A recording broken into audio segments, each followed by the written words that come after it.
Burma, a large country located in Southeast Asia, has been officially called Myanmar since 1989, but the name change is disputed by those who do not recognize the legitimacy of the ruling military government.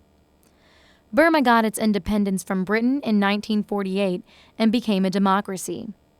From 1962 until 2010, Burma was under full military dictatorship. This time proved to be the most brutal period in Burma history. Dictators use the brutal method, and they make ethnic cleansing in some remote area where ethnic minorities are, and the soldiers rape the people, the women in every corner of Burma. It's happened all the time. And also they use the religious persecution also. I think it was about maybe the sunset at that time, with thousands and thousands of students. As I said, a lot of speeches demanding basic human rights and change of government policies and everything. And we determined that if the government don't give us what we demand, we're not going to leave the campus. But the government did not listen to anything we demanded. So instead they sent the troops to clean us all. So the order came, and suddenly the troops surrounded the campus, and we had to run away. There's nothing we can think of other than running away from them. Some people died in front of us because they were hit by the bullets, and some people got injured, and yeah, I ran, but they got me, and they arrested me, and they put us in the prison van, and they sent us out to the innocent prison.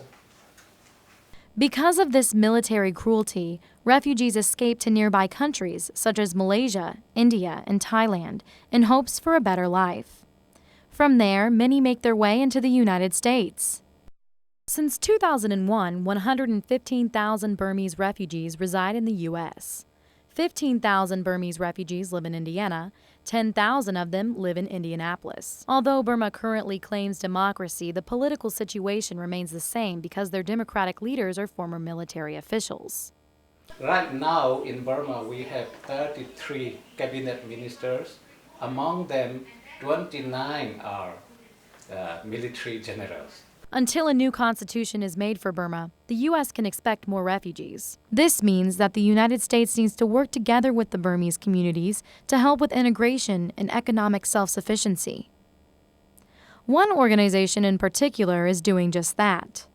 BACI, Burmese American Community Institute, is an ethnic community-based organization established to assist the growing Burmese refugee population in Indianapolis. There are many programs that BACI is involved with. 3 of them are the Upward College Program, INDI, which stands for Inform, Navigate, Direct, U, and CMEDP, Childcare Micro Enterprise Development Program. The Upward College Program assists Burmese students with college readiness and future success so that they can become self-sufficient and contributive citizens in society. BACI has found much success. There are many, many success stories. There were several girls who came to BACI the first year, and they were involved in the evening programs, the Upward College Program, which is Monday, Tuesday, and Thursday nights from 6 to 8, and we always would like volunteers there. And through this program, there is a time for them to do their homework, a time for tutoring, and then a time for some type of instruction, either in leadership or some type of instruction that's helpful to them. One girl received the four-year Eli Lilly scholarship. So not that anything I did promoted that, but I think that because she was involved with BACI, she got greater confidence, and she was able to pursue this, which was very different from the education that her family had had in Burma. BACI has an upward college program, and through that they do tutoring at Southport High School. So some of us have had the chance to come and help. And a few weeks ago, I had the privilege of coming to help Vaughn. We actually worked on a project in one of his intro to business classes, right? Yes. So he chose to do the project on Sam Walton, and basically I just helped him do the research for that. We looked up videos, pictures, And so information about the Sam Walton. Yep, and then we organized it. He did a presentation on it. So how did that end up going? The first, I was so afraid because I didn't know how to do research, and some American students they did very well. I saw it in some other class, and I was so afraid. But you helped me, and it was great. And I did Good. my presentation, and I did. It went really well, right? Yes, You aced it. Yeah. Of course you did, you know? Yeah.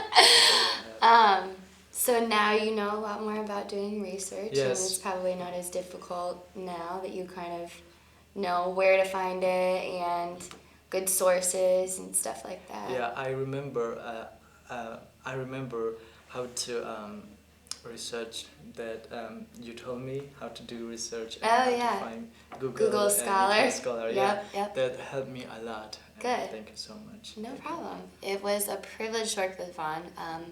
I learned a lot from the experience, and it's always nice to be able to help someone and allow them to take that information in their further education. And you guys coming to help us, and we are so thankful to you guys. And I think this is very important because we are Burmese American student, and we didn't know a lot of English like Right. American student do. So we need help with our English to Yeah. improve our English skill You're pretty good at it, though. as You're- well you're- as communication. Yeah, skills. you do really well with it, though. Alright. You do. You do.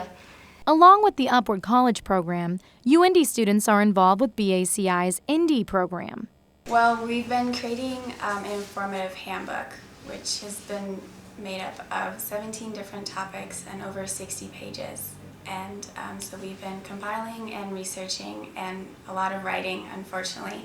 And so eventually those topics and that handbook is going to be translated into Chin as well as Burmese, and then dispersed into the community for free so that everyone has access to that type of information, which they normally wouldn't have access to.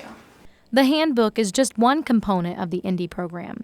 Indie navigates and connects refugees with many services in the community, such as legal, immigration, and educational services.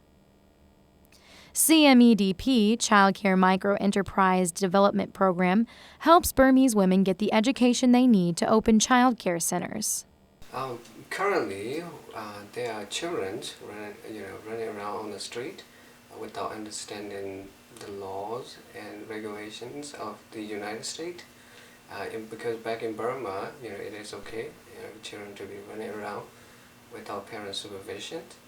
So we see there's a definite need in the community, and so these services provider that we will be training, they will be providing such services to the community children, those children, and then they will provide or create a legal, and safe environment for the children. That's for the children benefit, and for the parent, they will be able to join the workforce, which means they will be able to, have this, self-sustainability, and have, somewhat income for their own family. And also, the provider, they will have a business, which they love to do. And so, as a whole, it will be beneficial for the community as well. Because of the growing refugee population in central Indiana, there are many challenges. Most of the high school graduates, Burmese high school graduates, they didn't go to college and universities. the first thing, the challenge is lack of English skill, and also the second thing is lack of knowledge of the scholarship and the funding for tuition fees, everything. Although most refugees are employed in low-paid, labor-intensive jobs, some have thrived in starting their own businesses. They are able to be self-sufficient and help other people in the Burmese community. The owner of this Chin restaurant has donated to BACI for years and has sponsored many events in support of BACI works. When I was in Burma, I opened a small restaurant because I have a little bit experience for a restaurant business, but a little bit difficult for me is language barrier and something knowledge like and rules and regulation for a little bit. So, but some of my American friends and some of our community leaders, they help me, and so it's going smooth. Yeah. How are we doing today? Good? Chin Brothers is not just for the Chin community. This local woman shops here regularly. No.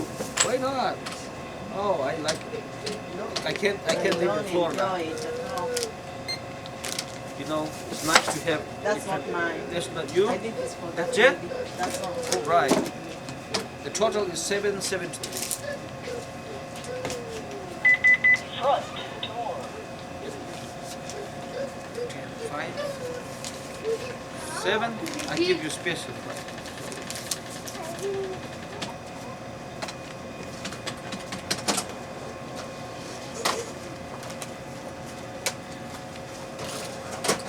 Here we go. Okay, thank you. Here, thank you. You save $73. Oh, thank you. All right. That's So, it? do you develop good relationships with your customers? Oh yeah, a lot. Oh, I love everybody. They like me too. That's why they don't call my name on it. They call Chin Brothers. For their first couple of years here in the U.S., many Burmese refugees live in apartment complexes on the south side of Indy. Once they build their credit, they try to buy a house as soon as possible. There are many Burmese churches on the south side of Indianapolis. These churches are a second home to the Burmese community. They aren't just a place for worship, they are a resource. Many of them have programs that help struggling Burmese families. They can set them up with neighboring American church families to seek help and support. We praise God. And also, the church is only the place that the community can meet together. So the church become the place we help one another. There are a lot of challenges that we face. The most important thing is language and new environment, new culture. As you may know, back in Burma, we live different culture, different style. And when we arrive here, directly from the refugee camp, it is a great challenge for all of us. And the first group was not, what do we call, all were students from Burma through the refugee agency in India, and they have education, what do we say, educated persons, educated people. So the first group, fortunately, they can help us. It could help us a lot, when the bigger group, the later group come to, through Guam and through refugee agency in Malaysia. Those who are not able to speak English, the first group could help as much as they could, we are not able to help them completely, but we did our best. We did our best to help our people to adapt this new environment and new challenges. Chin communities are based on the churches, so whatever they need, we provide them. BACI hopes to continue their success in building a thriving, self-sufficient, sustainable, and integrated Burmese community in Indianapolis. This goal can only be accomplished with the help of government as well as volunteers within the community. Each population, each individual, each family has a unique set of challenges, and different levels of government have a unique set of obligations that they can engage in. And so first listen, find out what the needs are, be able to match those needs with the appropriate government entities, begin to transition the Chin community into the private sector, training, education, job creation, helping members of the Chin community establish their own businesses, get their piece of the American dream. I think those are things that government could do very effectively. So I wish if more Chin people, more students join this BACI and more college students help us, that would be really great for the future. As the United States is built by and for immigrants, just like any refugees and migrants from around the world, the refugees from Burma are no exception. They have high potential, willing to engage and participate, and have much to offer their new neighbors. They are already bringing diversity to our community, contributing to a global Indianapolis and to our economy growth in many ways. But it seems it has never been more important for both the receiving and the incoming community to come together and work towards achieving the common goal of enriching this great community and society.